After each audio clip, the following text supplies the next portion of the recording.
Hola Iglesia, es el día 88 de nuestra lectura. Hoy nos tocan leer 4 capítulos de la carta a los Hebreos. Te van a encantar, son muy cortitos, entonces a hacerlo rápido. Pero, ¿qué te parece si comenzamos orando esta mañana? Señor, muchas gracias por tu presencia hermosa. Gracias, Padre, por todas tus bendiciones. Por favor, habla a nuestras vidas a través de tu palabra hermosa. Y, Señor, que tu voluntad perfecta sea hecha en nuestras vidas, Padre. Ayúdanos a crecer en la fe y a crecer en el conocimiento de ti, Señor. Gracias en el nombre maravilloso de Jesucristo, nuestro Salvador. A ti oramos. Amén. Muy bien, entonces ah, vamos a comenzar. Vamos a comenzar leyendo el capítulo 1 del libro de Hebreos. Si puedes ver aquí a mi derecha, ¿dónde está? Para acá de ese lado. Aquí a mi derecha, ¿verdad? Está la lectura, entonces puedes acompañarme a leerlo. Eh, Hebreos capítulo 1, todo el capítulo. Comienza la escritura diciendo, hay un título ahí, ¿verdad? Dios ha hablado por su Hijo.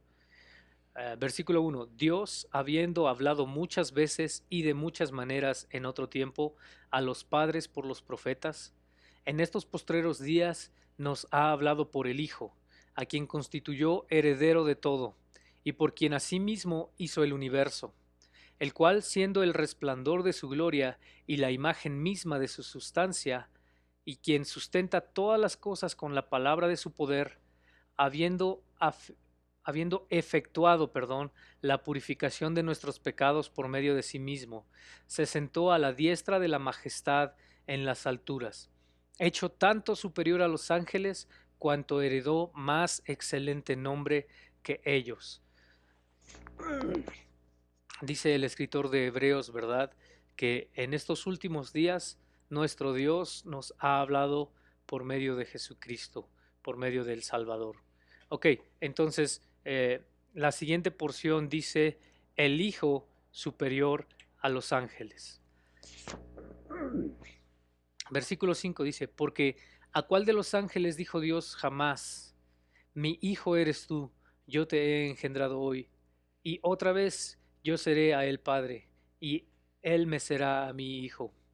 Y otra vez, cuando introduce al primogénito en el mundo, dice, adórenle todos los ángeles de Dios.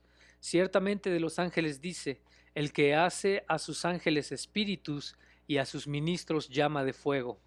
Mas del Hijo dice, tu trono, oh Dios, por el siglo del siglo, cetro de equidad en el cetro de tu reino. Es el cetro de tu reino. Has amado la justicia y aborrecido la maldad, por lo cual te ungió Dios, el Dios tuyo, con óleo de alegría más que a tus compañeros. Y tú, oh Señor, en el principio fundaste la tierra y los cielos, son obra de tus manos. Ellos perecerán, mas tú permaneces, y todos ellos se envejecerán como una vestidura. Los últimos versículos del 12 al 14 dice, y como un vestido los envolverás y serán mudados, pero tú eres el mismo, y tus años no acabarán. Pues, ¿a cuál de los ángeles dijo Dios jamás, siéntate a mi diestra, hasta que ponga a tus enemigos por estrado de tus pies? ¿No son todos espíritus ministradores enviados para servicio a favor de los que serán herederos de la salvación? Entonces, aquí termina el capítulo 1. Bien interesante, ¿verdad? Que quien escribe este libro de Hebreos uh, nos da una diferencia entre Jesucristo y los ángeles. Es más, entre Jesucristo, los hombres y los ángeles, ¿verdad? Aunque los ángeles quisieran tomar un lugar o el lugar de Jesucristo, no pueden, ¿verdad? Porque no es dado a ellos. Y hace la comparativa el escritor de Hebreos y dice, no hay quien se compare contigo, Hijo de Dios. Y ya nos dice ahí lo que Dios mandó a escribir a los profetas, ¿verdad? Eh, Y también me encanta estos últimos dos versículos porque hablan acerca del trabajo de los ángeles. Dice, no son todos espíritus ministradores, son enviados para servicio a favor de los que serán herederos de la salvación. Mi hermano y mi hermana, tú y yo somos herederos de la salvación. A nosotros nos fue permitido por gracia de Dios alcanzar salvación. Entonces, a nosotros que somos herederos, los ángeles son espíritus ministradores, o sea, espíritus que están al cuidado de nosotros, al cuidado de nuestro ser. Muy bien, entonces vamos a comenzar con el capítulo 2. Dice, comienza el capítulo 2, una salvación tan grande. Así lleva por título los primeros 4 versículos, una salvación tan grande. Uh, Listos, dice el escritor, el apóstol, dice, por tanto, es necesario que con más diligencia atendamos a las cosas que hemos oído, no sea que nos deslicemos, porque si la palabra dicha por medio de los ángeles fue firme y toda transgresión y desobediencia recibió justa retribución, ¿cómo escaparemos nosotros si descuidamos una salvación tan grande? La cual, habiendo sido anunciada primeramente por el Señor, nos fue confirmada por los que oyeron, testificando Dios juntamente con ellos y con señales y con prodigios y diversos milagros y repartimientos del Espíritu Santo según su voluntad. El apóstol, quien escribe la carta a los Hebreos, dice que no debemos descuidar una salvación tan grande. Hay diferentes tipos de creencia acerca de la salvación. Hay quienes como Arminio piensan que la salvación se pierde. Hay quienes como Calvino piensan que la salvación no se pierde. Pero en cualquiera de estos casos, ¿verdad? En cualquiera de estas creencias, dice el apóstol que escribe Hebreos, dice, porque si la palabra dicha por medio de los ángeles fue firme y toda transgresión y desobediencia recibió su retribución, ¿cómo escaparemos nosotros si descuidamos una salvación tan grande? No debemos descuidar nuestra salvación. Puedes creer o no creer que la salvación se pierde, pero lo que no puedes hacer es descuidar esa salvación. No puedes descuidarla, no puedes mirar hacia otro lado y creer que todo va a estar bien. Tienes que tener mucho cuidado, iglesia, amado, amada. Tienes que tener mucho cuidado de no descuidar esa salvación. No dice el apóstol si sí o si no, si crees o si no crees, dice no la descuides.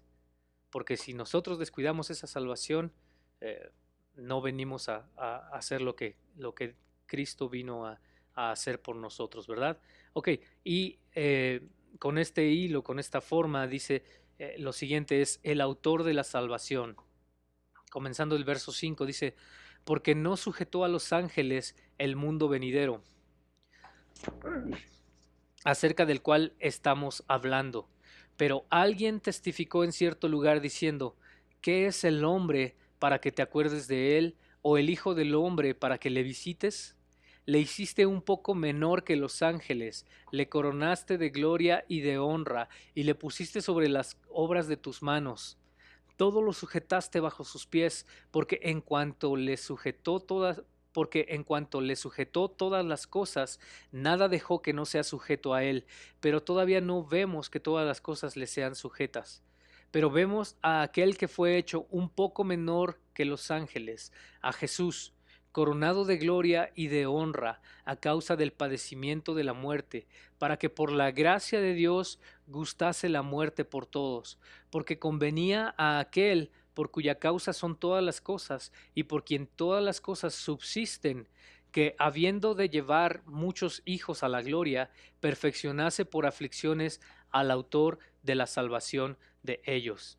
Esta es una porción de la escritura bien interesante, muy, muy padre, pero bien interesante porque primero habla de la situación de los ángeles, ¿verdad? Son seres espirituales, el Señor así lo quiso Dios y como leímos en el capítulo anterior, ellos son hechos ministros para cuidar de aquellos que hemos alcanzado la salvación. Pero en este capítulo 2 dice que nos enseña que los hombres, los seres humanos, somos un poco menor que los ángeles, ¿verdad?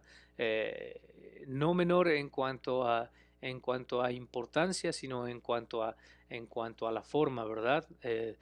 Una de esas cosas es que nosotros no vemos en estos momentos a Dios como Él es, sino nosotros eh, pensamos o conocemos a Dios por lo que nos cuenta la Escritura, por nuestra experiencia espiritual en oración, en lectura de la palabra, en comunión en la iglesia, ¿verdad?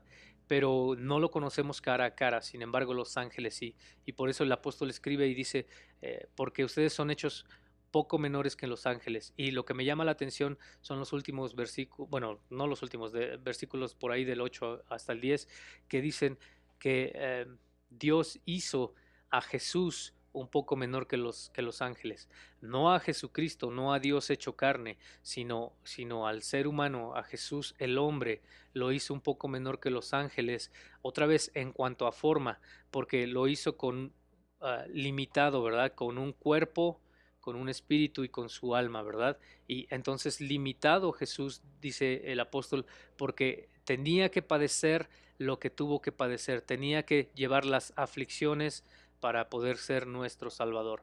Ok, continuamos del 10 en adelante, porque convenía a aquel, o sea, a Dios, por cuya causa son todas las cosas, y por quien todas las cosas subsisten, que habiendo de llevar muchos hijos a la gloria, perfeccionase por aflicciones al autor de la salvación de ellos.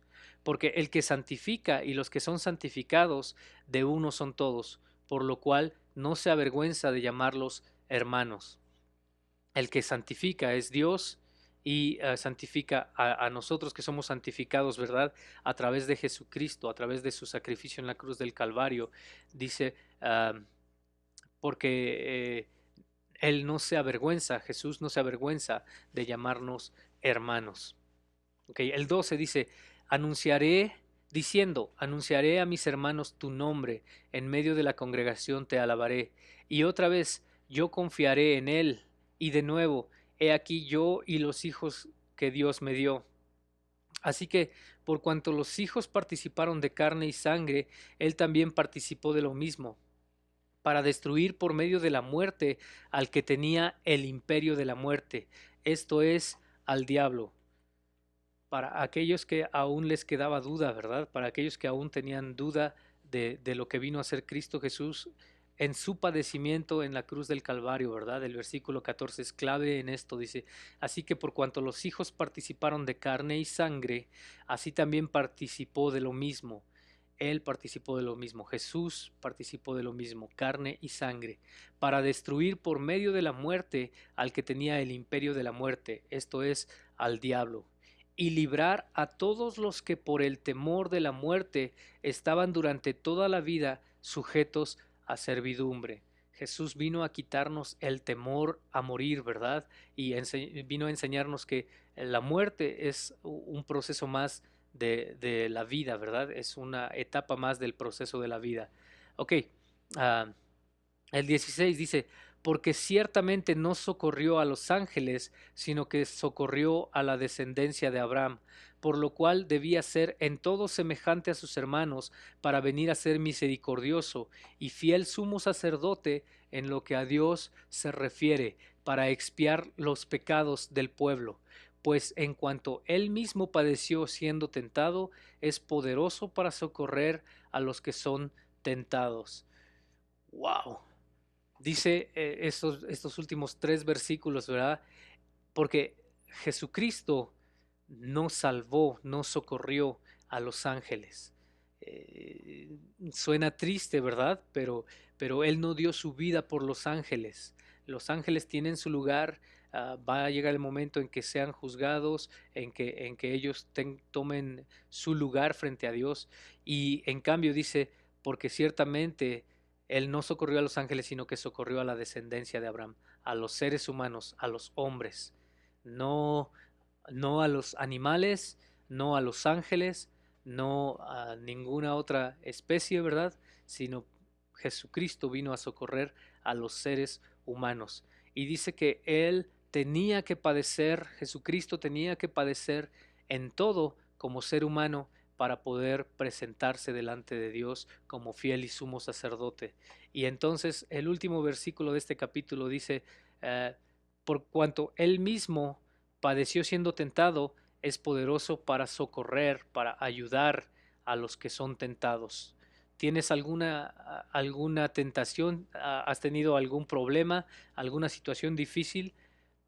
Ahí está Jesucristo. Él está listo para ayudarte a atravesar ese problema y esa situación. Muy bien, vamos a continuar. Capítulo 3. Jesús es superior a Moisés. Por tanto, hermanos santos, participantes del llamamiento celestial, considerad al apóstol y sumo sacerdote de nuestra profesión, Cristo Jesús, el cual es fiel al que le constituyó, como también lo fue Moisés en toda la casa de Dios, porque de tanto mayor gloria que Moisés es estimado digno este, cuanto tiene mayor honra que la casa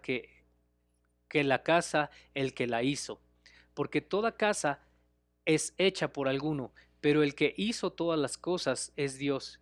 Y Moisés a la verdad fue fiel en toda la casa de Dios como siervo para testimonio de lo que se iba a hacer, pero Cristo como hijo sobre su casa, la cual casa somos nosotros, si retenemos firme hasta el fin la confianza y el gloriarnos en la esperanza.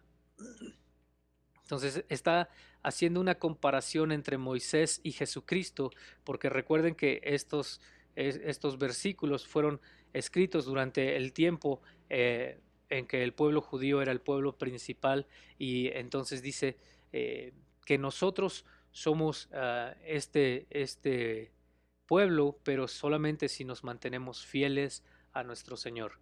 Ok, del 7 en adelante, reposo del pueblo de Dios. Por lo cual, como dice el Espíritu Santo, si oyereis hoy su voz, no endurezcáis vuestros corazones, como en la provocación, en el día de la tentación en el desierto, donde me tentaron vuestros padres, me probaron y vieron mis obras 40 años, a causa de lo cual me disgusté contra esa generación y dije, siempre andan vagando en su corazón y no han conocido mis caminos. Por tanto, juré en mi ira, no entrarán en mi reposo. Mirad, hermanos, que no haya en ninguno de vosotros corazón malo de incredulidad para apartarse del Dios vivo. ¿Cómo está tu corazón, mi hermano? Esperemos que bien, ¿verdad? Entonces dice, miremos, hermanos, que no haya entre vosotros, entre ustedes, dice el apóstol, miren que no haya entre ustedes ninguno que tenga un corazón de incredulidad para apartarse del Dios vivo. Ok, continuamos, el 3 en adelante. Antes, exhortaos los unos a los otros cada día, entre tanto que se dice hoy, para que ninguno de vosotros se endurezca por el engaño del pecado. Porque somos hechos participantes de Cristo, con tal que retengamos firme hasta el fin nuestra confianza del principio. Entre tanto que se dice, si oyereis hoy su voz, no endurezcáis vuestros corazones como en la provocación. ¿Quiénes fueron los que, habiendo oído, le provocaron? ¿No fueron todos los que salieron de Egipto por mano de Moisés? ¿Y con quienes estuvo él disgustado 40 años? ¿No fue con los que pecaron, cuyos cuerpos cayeron en el desierto, y a quienes juró que no entrarían en su reposo, sino a aquellos que desobedecieron? Y vemos que no pudieron entrar a causa de su incredulidad, a causa de incredulidad.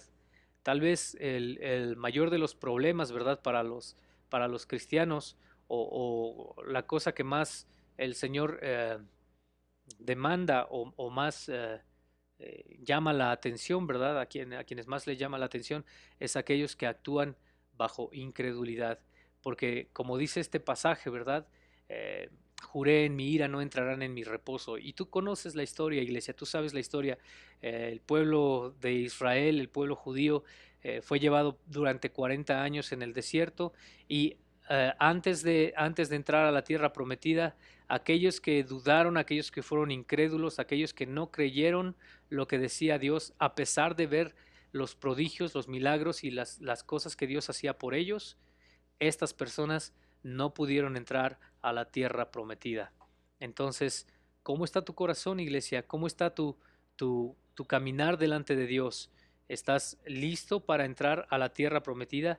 ¿Estás, eh, estás atento? Como dice el capítulo 2, ¿verdad? No descuides tu salvación, no descuides una salvación tan grande, sino mantén cuidado de ella.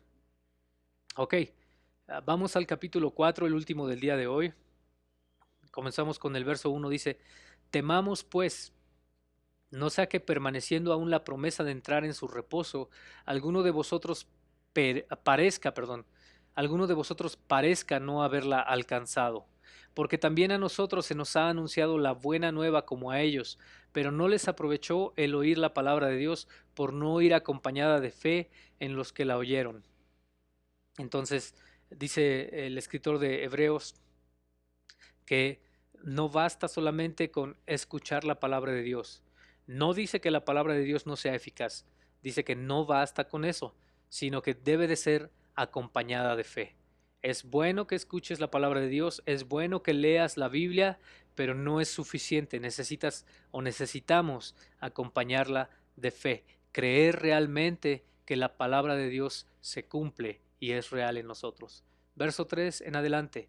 Pero los que hemos creído entramos en el reposo, de la manera que dijo, por tanto, juré en mi ira, no entrarán en mi reposo, aunque las obras suyas estaban acabadas desde la fundación del mundo, porque en cierto lugar así dijo del séptimo día, y reposó Dios de todas sus obras en el séptimo día, y otra vez aquí, no entrarán en mi reposo. Por tanto, puesto que falta que algunos entren en él, y aquellos a quienes primero se les anunció la buena nueva no entraron por causa de desobediencia, otra vez determina un día, hoy, diciendo después de tanto tiempo por medio de David, como se dijo, si oyeres hoy su voz, no endurezcáis vuestros corazones.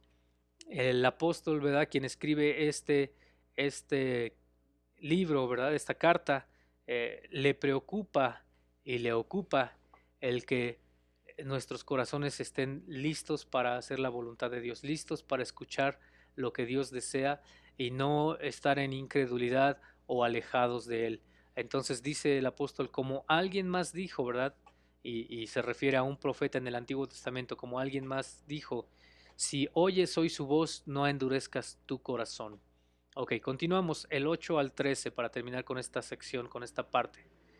8 dice, porque si Josué les hubiera dado el reposo, no hablaría después de otro día.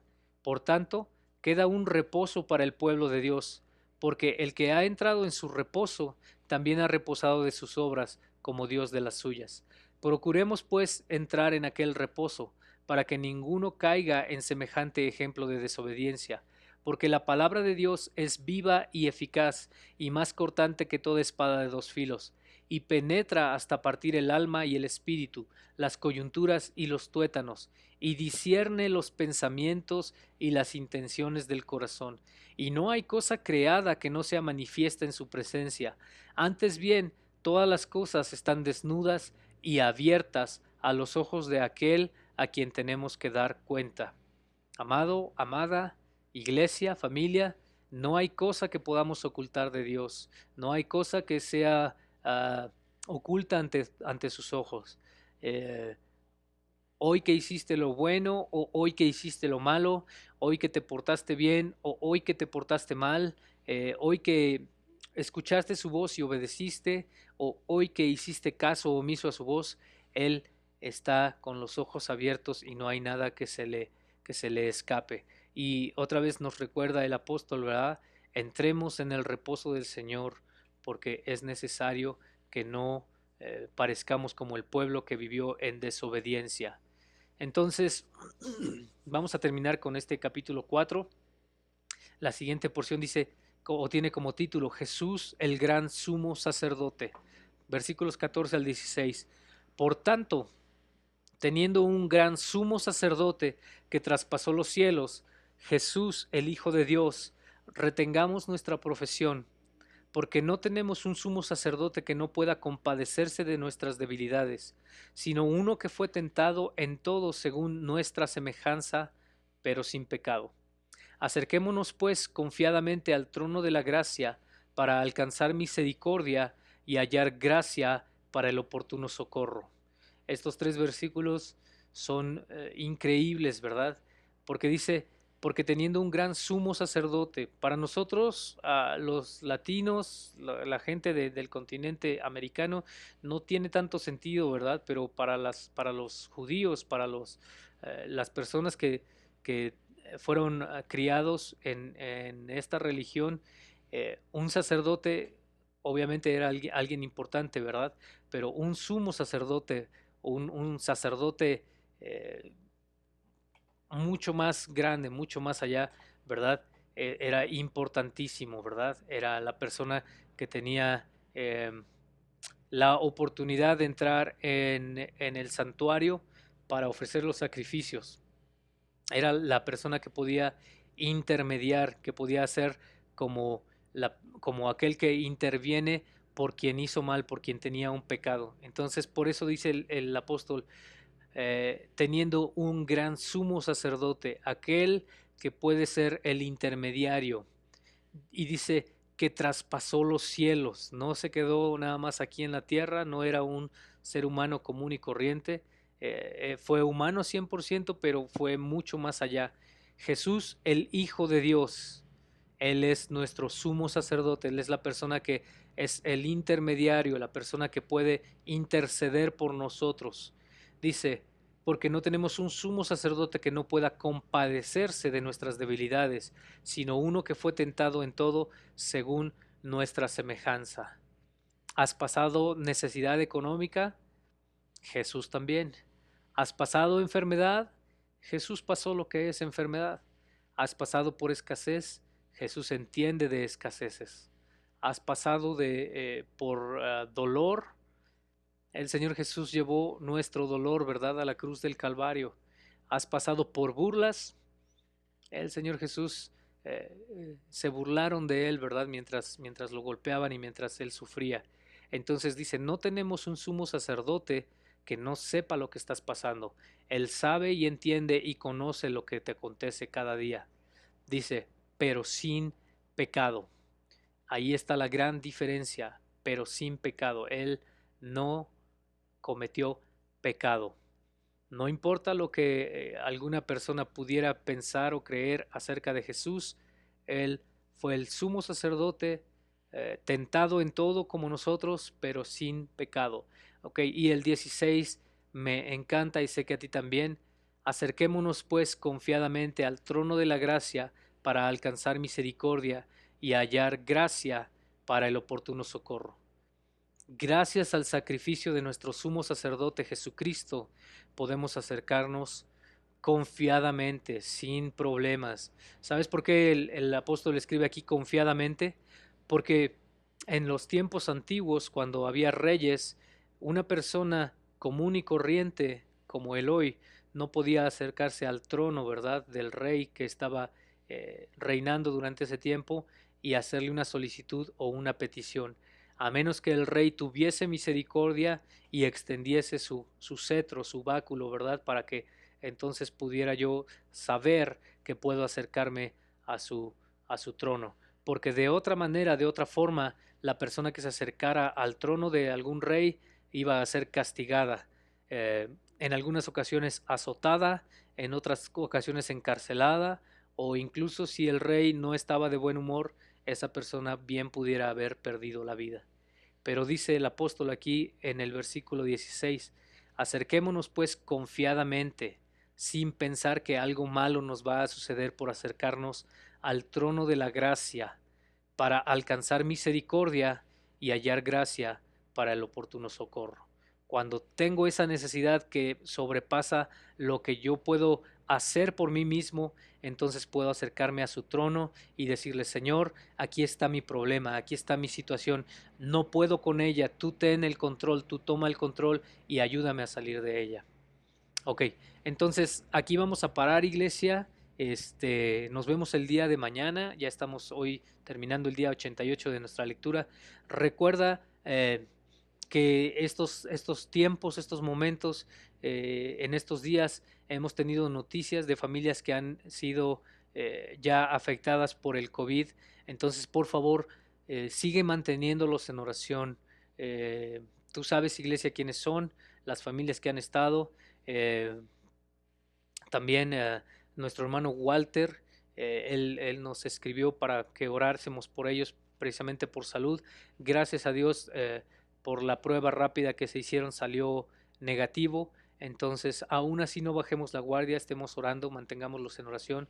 Nuestro hermano Tim necesita también, nuestra hermana Roberta necesitan oración a causa de esta misma enfermedad, pero no bajemos la guardia, iglesia. Vamos a continuar orando por estas familias, por estas personas, y que el Señor les cuide, los fortalezca y los saque adelante de esta enfermedad. Cierra tus ojos un momento conmigo, vamos a orar y te dejo para que vuelvas a releer esta porción y le preguntes al Señor, Señor, ¿qué puedo yo hacer? ¿Qué versículo puedo aprender? ¿Cómo deseas hablarme hoy a mi vida? Señor, muchas gracias otra vez por este tiempo. Bendecimos tu nombre, Señor. Por favor, te rogamos, sigue hablándonos, sigue enseñándonos, ayúdanos a comprender. Si tenemos preguntas, Señor, ayúdanos a anotarlas y a preguntar para disiparlas, Señor. También, Padre, esta mañana, esta tarde, Señor, yo te pido que tú bendigas a las familias de la viña en Avándaro, Señor, que han sido tocadas por esta enfermedad, Señor.